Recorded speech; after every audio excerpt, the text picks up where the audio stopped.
ఈవేళ మనం గిర్మెట్ చేసుకుందామండి మరమరాలతోటి. దీని ప్రాసెస్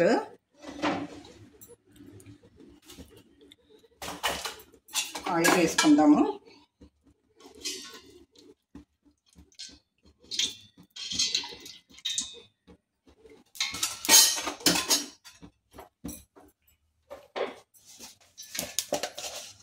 జీలకర్ర,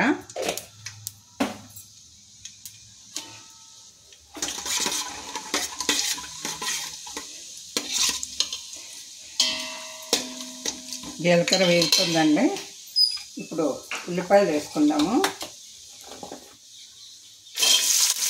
ఉల్లిపాయలు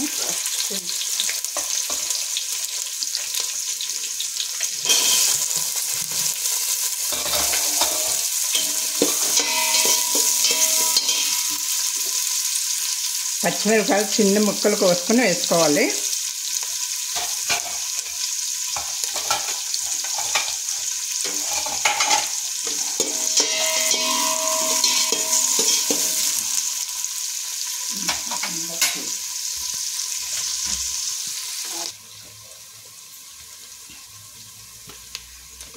ఇప్పుడు ఇందులో ఉల్లిపాయలు బాగా వేగక్కర్లేదు, కొద్దిగా 1 నిమిషం వేగాలంటే.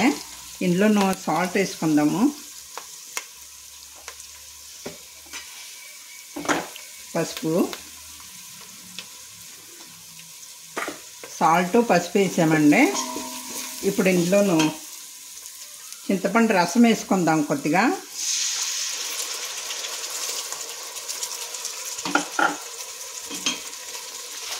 కొంచెం బెల్లం వేసుకుందాము.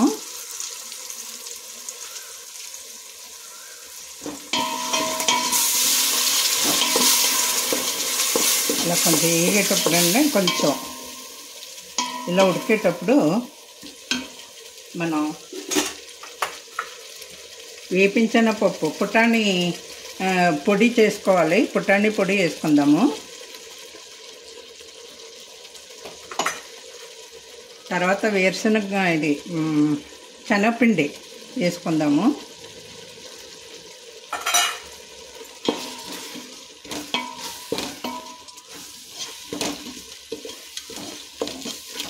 వేగిందండి. ఇప్పుడు ఇందులోను పల్లీలు వేసుకుందాము. ఈ వేయించినవి అండి పల్లీలు. ఇప్పుడు కారపూస వేసుకోవాలి. ఇందులో చిన్నగా ఉన్న కారపూస వేసుకోవాలి.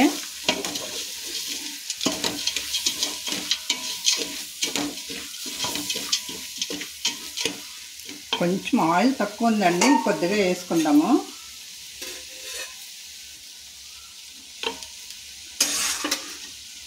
మరమరాలు ఎక్కువ కదండి, కొంచెం ఆయిల్ పడుతుంది.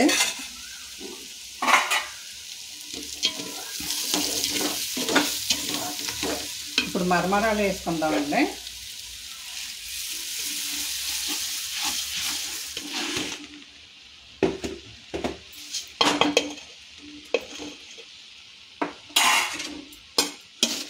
ఇలా కలుపుకుందామండి.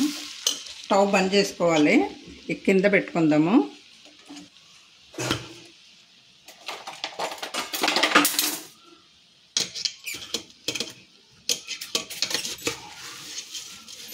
అంతే అండి, గిర్మెట్ రెడీ అయిపోయింది. ఇది కలుపుకుంటే బాగా కలుపుకోవాలి. ఇలాగా అంతా కలిసిపోయేలాగా.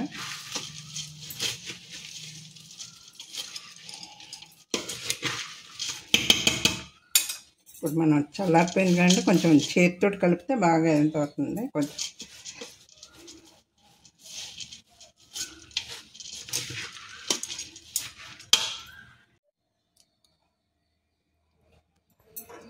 గిర్మెట్ రెడీ అయిపోయింది కదండి. ఇందులో కారమును ఇది సాసు వేసి కలిపాను. మీరు ఇష్టమున్న వాళ్ళు తర్వాత ఉల్లిపాయ ముక్కలు వేసుకోవచ్చు, టమాటా ముక్కలు వేసుకోవచ్చు. వేసుకొని తింటే బాగుంటుంది ఇష్టమున్న వాళ్ళు. లేకపోతే ఉట్టి గిర్మెట్ వేసుకొని తిన్నా బాగుంటుంది.